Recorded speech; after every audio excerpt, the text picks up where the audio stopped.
तो welcome to our YouTube channel. हम start करने जा रहे हैं एनसीईआरटी की ऑडियो बुक बायोलॉजी की चैप्टर 5 से स्टार्ट करेंगे। वैसे बहुत सी ऑडियो बुक पहले से पढ़ी हुई हैं, तो हमें स्टार्ट करने की क्या ज़रूरत है। लोगों की डिमांड रही है कि जो ऑडियो बुक यूट्यूब पर हैं या तो फिर हिंदी से हैं या तो फिर इंग्लिश में हैं, जिससे उनका कंसंट्रेशन का जो लेवल होना चाहिए वो बन नहीं पाता। तो अगर मिक्स एक ऑडियो बुक आ जाए हिंदी और इंग्लिश दोनों में, तो इससे वो सुनकर उस ऑडियो बुक का अपने रिवीजन को रिबूट कर सकते हैं, रिवीजन को बढ़ा सकते हैं। इसीलिए हम ये ऑडियो बुक की पूरी सीरीज ला रहे हैं। अगर आपको ये कोशिश अच्छी लगती है तो वीडियो को लाइक करिए, चैनल को सब्सक्राइब करिए और अपने दोस्तों से शेयर करिए। तो थैंक यू। चलिए स्टार्ट करते हैं। द लिविंग वर्ड कितना वंडरफुल है। लिविंग वर्ड असाधारण निवास स्थान जैसे cold mountains, deciduous forest, ocean, fresh water lakes, desert या हॉट स्प्रिंग में लिविंग ऑर्गेनिज्म का पाया जाना हमें बिल्कुल ही स्पीचलेस कर देता है। गैलोपिंग हॉर्स मतलब दौड़ते घोड़े, migrating birds, valley of flowers या अटैकिंग शार्क्स की सुंदरता देखकर हम कभी कभी डर जाते हैं तो कभी कभी एकदम मिरेकल सा फील होता है।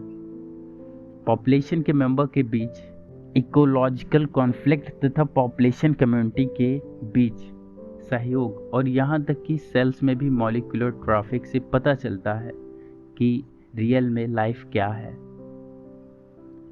इस क्वेश्चन में दो इम्प्लिसिट निर्विवाद क्वेश्चन है। पहला क्वेश्चन टेक्निकल है, जो लिविंग तथा नॉन लिविंग क्या है इसका आंसर खोजने की कोशिश करता है, और जो दूसरा क्वेश्चन है वो फिलोसॉफिकल है कि लाइफ के पर्पस को जानना चाह रहा है। मतलब what is the purpose of life is जानना चाह रहा है। तो साइंटिस्ट होने के नाते हम दूसरे क्वेश्चन का आंसर देने की कोशिश नहीं करेंगे, हम जानेंगे कि what is the living.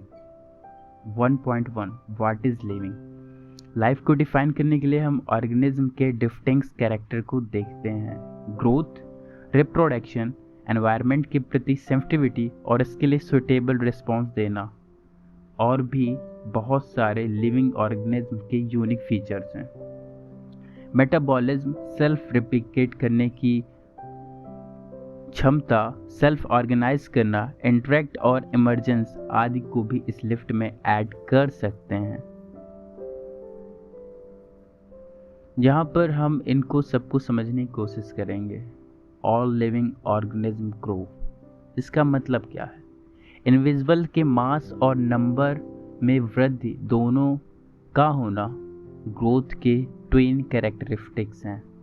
Multicellular organism में ग्रोथ सेल डिवीज़न द्वारा होती है, प्लांट में ग्रोथ सेल डिवीज़न द्वारा पूरे लाइफ साइकिल में होती रहती है। एनिमल में ये ग्रोथ कुछ एक सर्टेन स्टेज तक ही होती है, फिर भी सेल डिवीज़न द्वारा कुछ टिश्यू होते हैं जो खुद को नष्ट हुई सेल्स की जगह नई सेल्स ले आकर फिर से ग्रो कर जाते हैं। यूनिसेलुलर ऑर्गेनिज्म भी सेल डिवीज़न द्वारा ग्रो करते हैं। आसानी से कोई भी इसे इन विट्रो कल्चर में माइक्रोस्कोप से देखकर सेल को काउंट कर सकते हैं। अधिकतर हायर एनिमल और प्लांट्स में ग्रोथ और रिप्रोडक्शन म्यूचुअली एक्सक्लूसिव इवेंट्स हैं।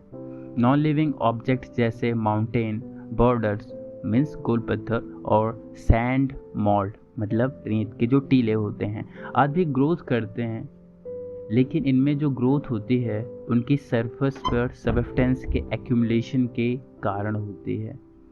लिविंग ऑर्गेनिज्म में ग्रोथ अंदर की ओर होती है, इसलिए ग्रोथ को लिविंग ऑर्गेनिज्म की डिफाइनिंग प्रॉपर्टी नहीं मान सकते।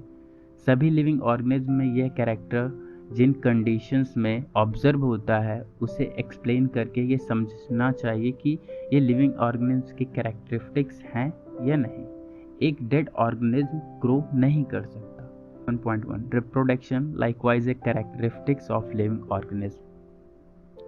मल्टीसेलुलर ऑर्गेनिज्म में रिप्रोडक्शन का मतलब अपनी प्रोजेनी को प्रोड्यूस करना होता है, जिससे अधिक या कम फीचर पेरेंट से मिलते हैं।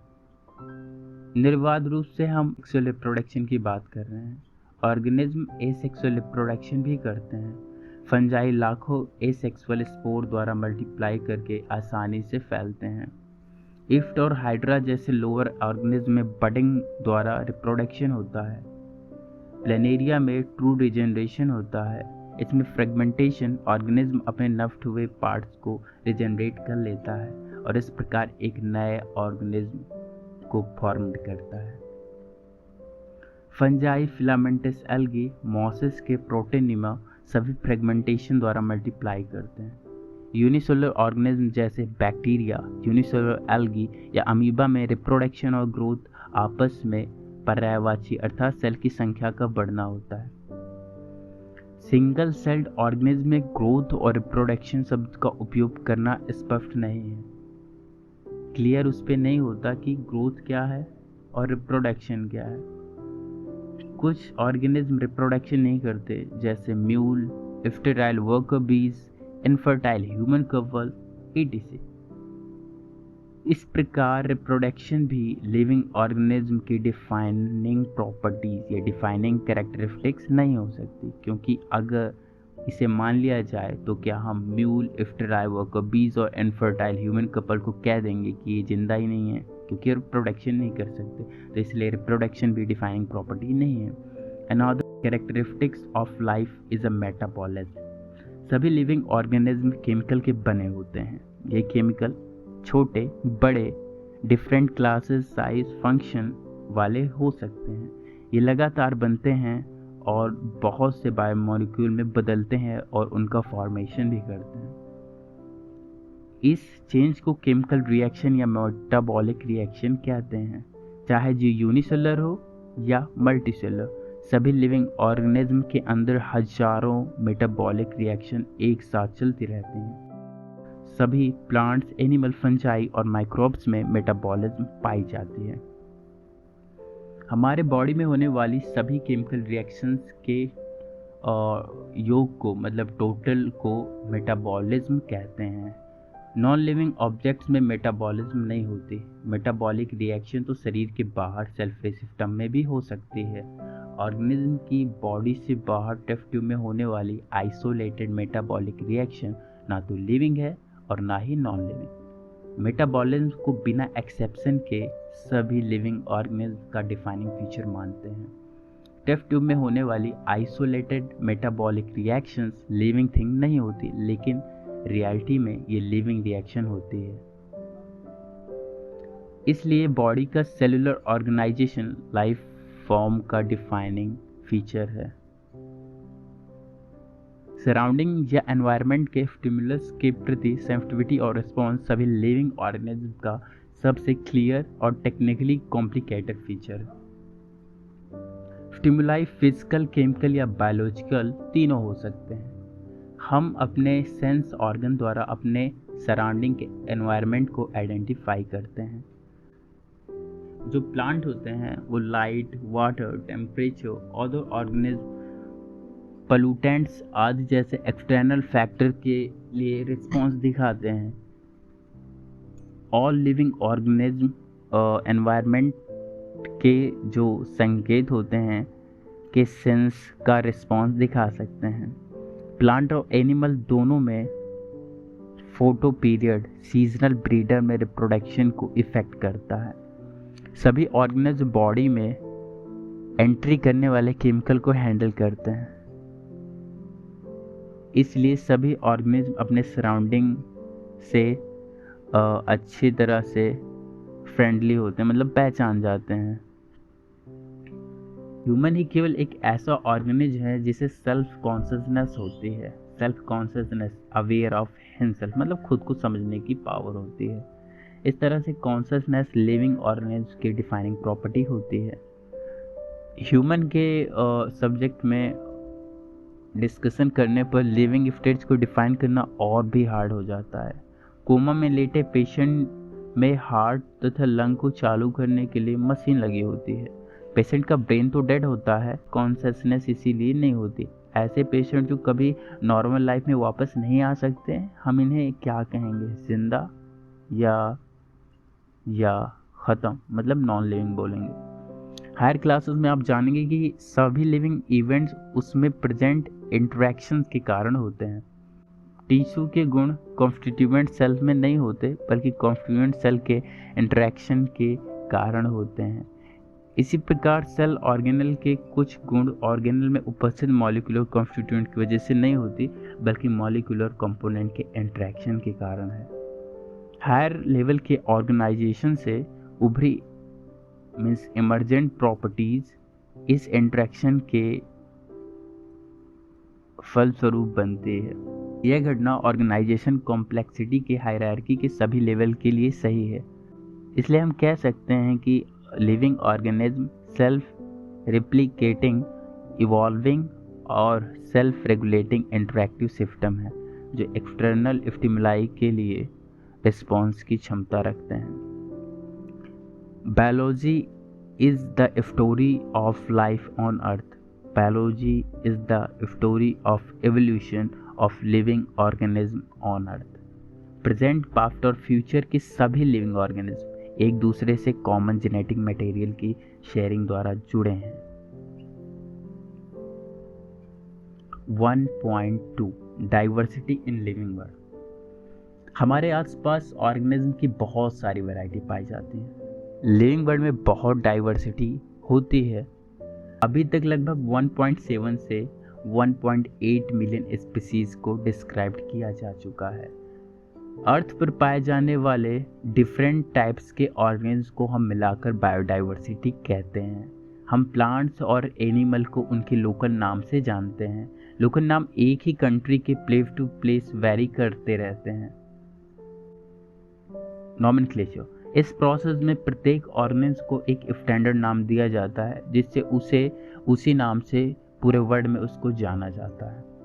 आइडेंटिफिकेशन, ऑर्गेनिज्म को कैरेक्टर के बेसिस पर आइडेंटिफाई करते हैं। अनेक साइंटिस्ट ने प्रत्येक नॉन ऑर्गेनिज्म को साइंटिफिक नेम देने की प्रोसीजर बनाई है, और इस प्रोसेस को वर्ल्ड के सारे बायोलॉजिस्ट ने एक्सेप्ट भी किया है।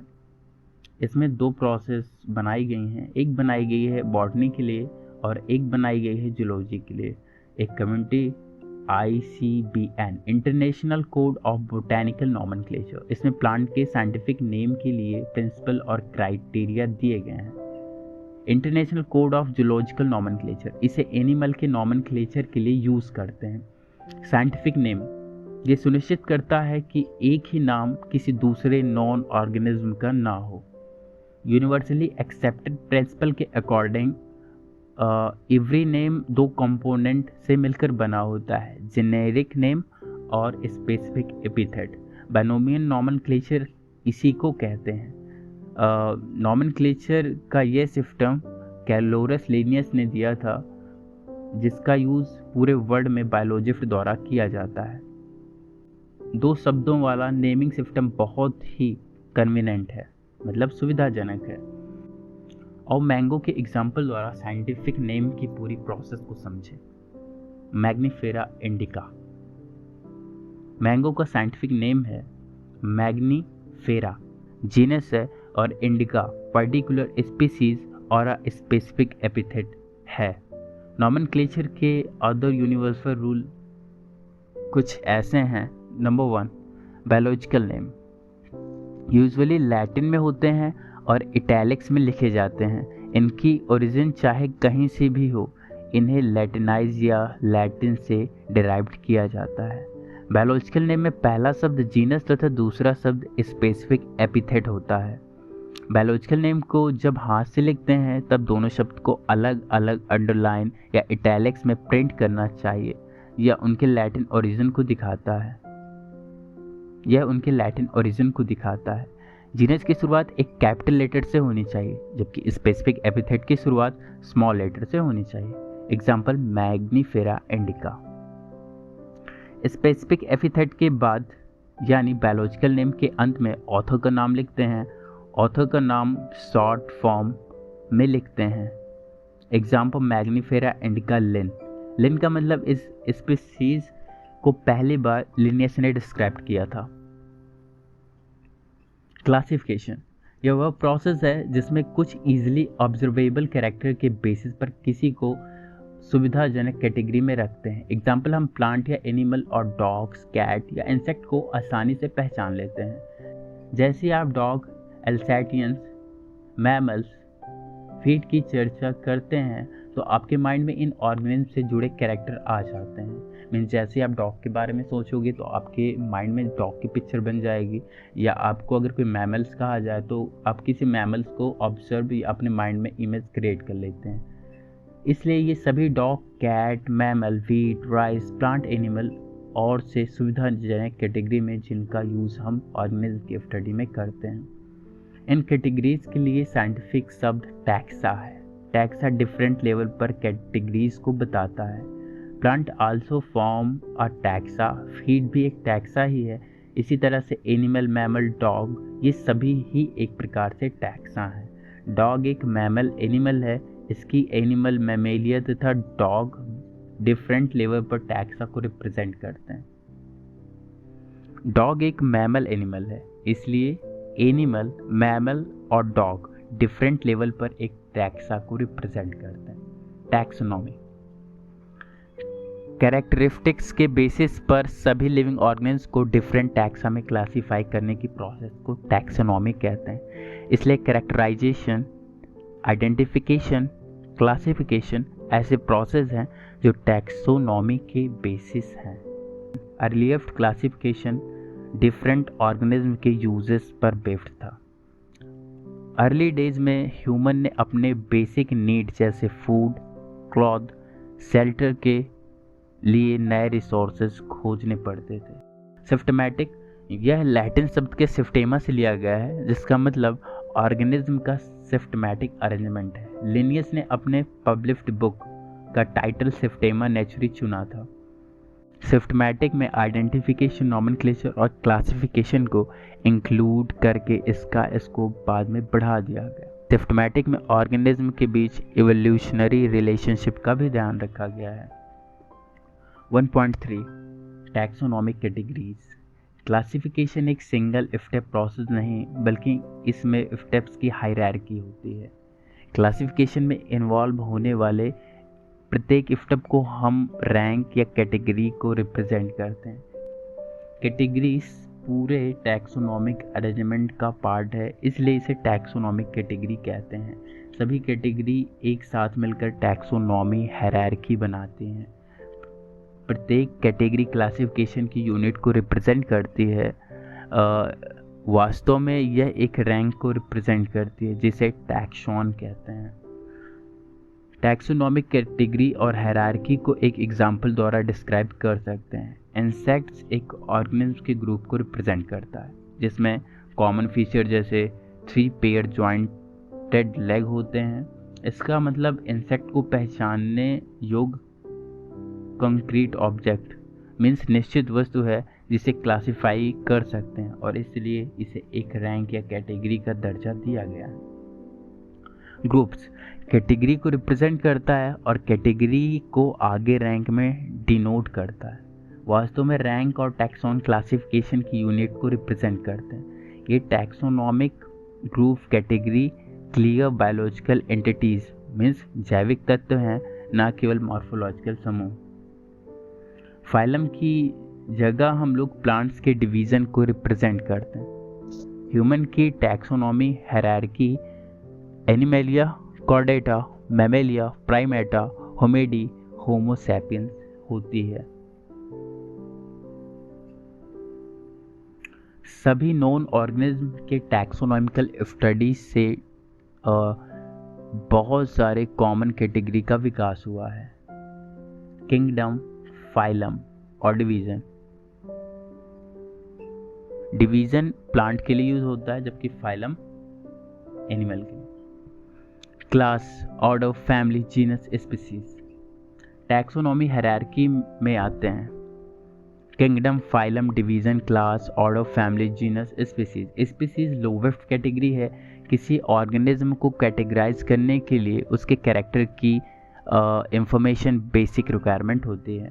ये सेम काइंड और डिफरेंट काइंड के ऑर्गेनिज्म में सिमिलैरिटी और डिसिमिलैरिटी को आइडेंटिफाई करने में हेल्प करते हैं।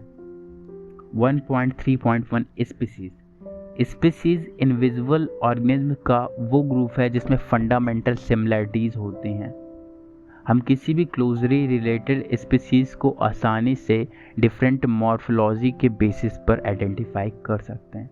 हम देखते हैं Mangifera indica mango, solanum tuberosum potato और पैंथेरा लियो लायन में इंडिका ट्यूबरोसम और लियो शब्द स्पेसिफिक एपिथेट को रिप्रेजेंट करता है, जबकि मैग्नीफेरा सोलैनम और पैंथेरा जेनरा को रिप्रेजेंट करते हैं। एवरी जीनस में एक या एक से अधिक स्पेसिफिक एपिथेट हो सकते हैं जो समान मॉर्फोलॉजी वाले डिफरेंट ऑर्गेनिज्म को रिप्रेजेंट करते हैं। एग्जाम्पल, पैंथेरा का दूसरा स्पेसिफिक एपिथेट टाइग्रिस होता है। जीनस सोलैनम में नाइग्रम और मेलोजेना स्पीसीज आती है। ह्यूमन की स्पीसीज सैपियंस तथा जीनस होमो होता है। ह्यूमन का साइंटिफिक नेम होमो सैपियंस होता है। 1.3.2 जीनस रिलेटेड स्पीसीज के ग्रुप को हम जीनस कहते हैं, जिसमें स्पीसीज के कैरेक्टर अन्य जेनरा में स्थित स्पीसीज की तुलना में इक्वल होते हैं। क्लोजली रिलेटेड स्पीसीज के ग्रुप को जेनरा कहते हैं, जैसे पोटैटो तथा ब्रिंजल दो डिफरेंट स्पीसीज हैं लेकिन जेनरा इनका सेम है, solanum. Lion, Panthera leo, Leopold और टाइगर, जिनमें बहुत सारे कॉमन फीचर हैं। इन सभी स्पीसीज का जीनस पैंथेरा है। पैंथेरा जीनस फेलिस जीनस से अलग होती है, जिसमें कैट आते हैं। फैमिली, क्लोजली रिलेटेड जीनस के ग्रुप को हम फैमिली कहते हैं। इसमें जीनस और स्पीसीज की तुलना में कम सिमिलरिटी होती है। प्लांट्स के वेजिटेटिव और रिप्रोडक्टिव फीचर के बेसिस पर फैमिली को कैटेगराइज किया जाता है। प्लांट्स में 3 डिफरेंट जेनरा हैं। सोलैनम, पेटूनिया और डटूरा को फैमिली सोलेनेसी में रखा गया है। एनिमल्स के जीनस पैंथेरा, जिसमें लायन, टाइगर, लियोपोर्ड आते हैं, को जीनस फेलिस कैट के साथ फैमिली फेलिडी में रखा गया है। अगर आप कैट और डॉग के कैरेक्टर को देखो तो आपको दोनों में कुछ सिमिलरिटी कुछ डिसिमिलरिटी देखने को मिलती हैं। डॉग को फैमिली कैनिडी में तथा कैट को फैमिली फेलिडी में रखा गया है। ऑर्डर, आपने देखा कि कैटेगरी जैसे स्पीसीज, जीनस और फैमिली सिमिलर कैरेक्टर पर बेस्ड थे। ऑर्डर और अन्य हायर कैटेगरी की आइडेंटिफिकेशन एग्रीगेट कैरेक्टर के बेसिस पर करते हैं। कुछ सिमिलर कैरेक्टर वाली फैमिलीज के ग्रुप को ऑर्डर कहते हैं। प्लांट्स फैमिलीज जैसे कॉन्वोल्युलेसी, सोलेनेसी को मेनली फ्लोरल कैरेक्टर के बेसिस पर ऑर्डर पॉलिनोमियल्स में रखा गया है। ऑर्डर कार्निवोरा में फैमिली फेलिडी और कैनिडी को रखा गया है। क्लास, क्लोजली रिलेटेड ऑर्डर के ग्रुप को हम क्लास कहते हैं, जैसे मैमेलिया क्लास में ऑर्डर कार्निवोरा तथा ऑर्डर प्राइमेटा आदि में रखे गए हैं। ऑर्डर प्राइमेटा में मंकी, गोरिल्ला और गिबन को रखा गया है और ऑर्डर कार्निवोरा में टाइगर, कैट और डॉग आते हैं। क्लास मैमेलिया में और भी बहुत सारे ऑर्डर हैं। फाइलम, क्लासेस जिनमें एनिमल जैसे फिशेस, एम्फीबियंस, रेप्टाइल्स, एवीज और मैमल्स आते हैं, इनको नेक्स्ट हायर कैटेगरीज फाइलम में रखा गया है। क्लास मैमेलिया के साथ अन्य एनिमल जैसे फिशेस, एम्फीबियन, रेप्टाइल्स और बर्ड मिलकर अगली हायर कैटेगरीज बनाते हैं, जिसे फाइलम कहते हैं। ये सभी कुछ कॉमन फीचर जैसे नोटोकॉर्ड तथा डोर्सल हॉलो न्यूरल सिस्टम की प्रेजेंस की वजह से फाइलम कॉर्डेटा में रखे गए हैं। प्लांट के केसेस में कुछ सिमिलर कैरेक्टर वाले क्लासेस को एक हायर कैटेगरी डिवीजन में रखा गया है। किंगडम, किंगडम टैक्सोनॉमी हायरार्की में हाईएस्ट कैटेगरी होती है। सभी एनिमल के डिफरेंट फाइला को किंगडम एनिमल में रखा गया है। सभी प्लांट के डिफरेंट डिवीजन को किंगडम प्लांटी में रखा गया है। हम जैसे जैसे स्पीसीज से किंगडम की ओर बढ़ते हैं तो कॉमन कैरेक्टर घटते चले जाते हैं। स्पीसीज से जीनस, जीनस से फैमिली, फैमिली से ऑर्डर, ऑर्डर से क्लास, क्लास से फाइलम या डिवीजन एंड देन किंगडम। सबसे नीचे के टैक्सा में प्रेजेंट मेंबर्स में सबसे अधिक समान कैरेक्टर पाए जाते हैं, जैसे जैसे हायर कैटेगरी की ओर जाते हैं तो सेम लेवल पर डिफरेंट टैक्सा से रिलेशनशिप बताना और भी डिफ़िकल्ट हो जाता है, इसलिए क्लासिफिकेशन और भी कॉम्प्लेक्स हो जाता है।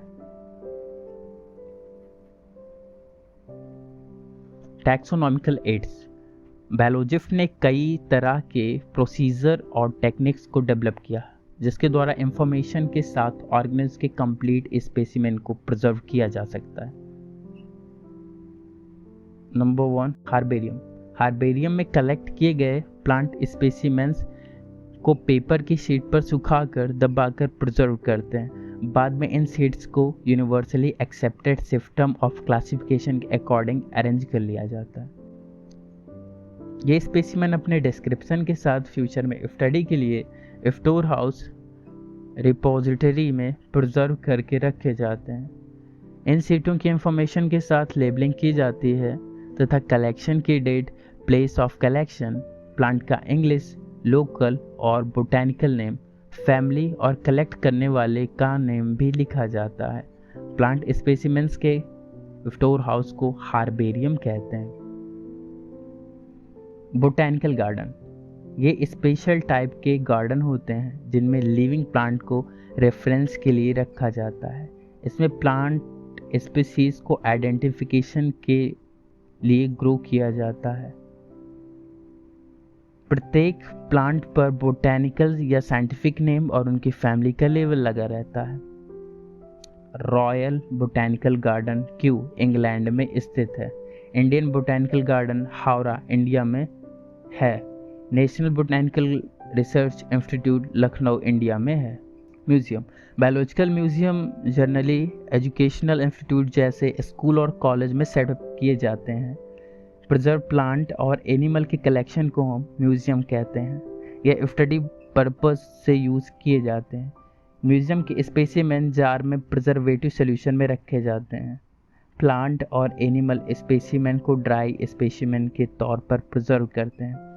इंसेक्ट्स को कलेक्ट किल करने के बाद पिन लगाकर इंसेक्ट बॉक्स में प्रिजर्व करते हैं। लार्ज एनिमल जैसे बर्ड और मैमल को यूजुअली स्टफ मतलब उनकी खाल के अंदर भूसा या रुई भरकर प्रिजर्व करते हैं। म्यूजियम में जनरली एनिमल के स्केलेटन का भी कलेक्शन होता है। Zoological parks. जूलॉजिकल पार्क को हम जूस भी कहते हैं। ये वो स्थान है जहाँ वाइल्ड एनिमल को प्रोटेक्टिव एनवायरनमेंट में रखते हैं, जहाँ हम उनकी फूड हैबिट्स और बिहेवियर के बारे में स्टडी करते हैं।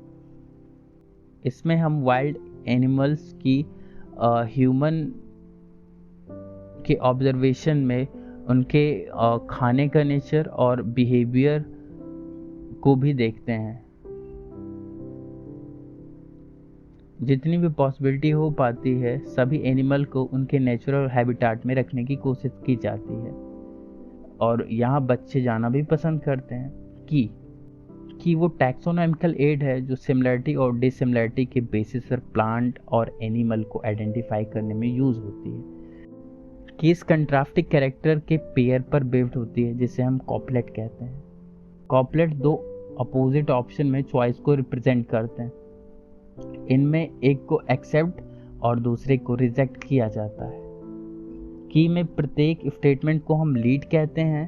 प्रत्येक टैक्सोनॉमिक कैटेगरीज जैसे फैमिली, जीनस और स्पीसीज के आइडेंटिफिकेशन के लिए सेपरेट कीज की आवश्यकता होती है।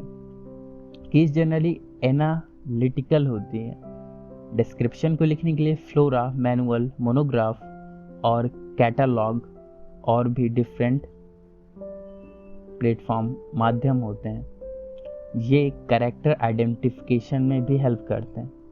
मैनुअल्स के द्वारा किसी एरिया में पाए जाने वाली स्पीसीज के नेम को आइडेंटिफाई करने में हेल्प मिलती है।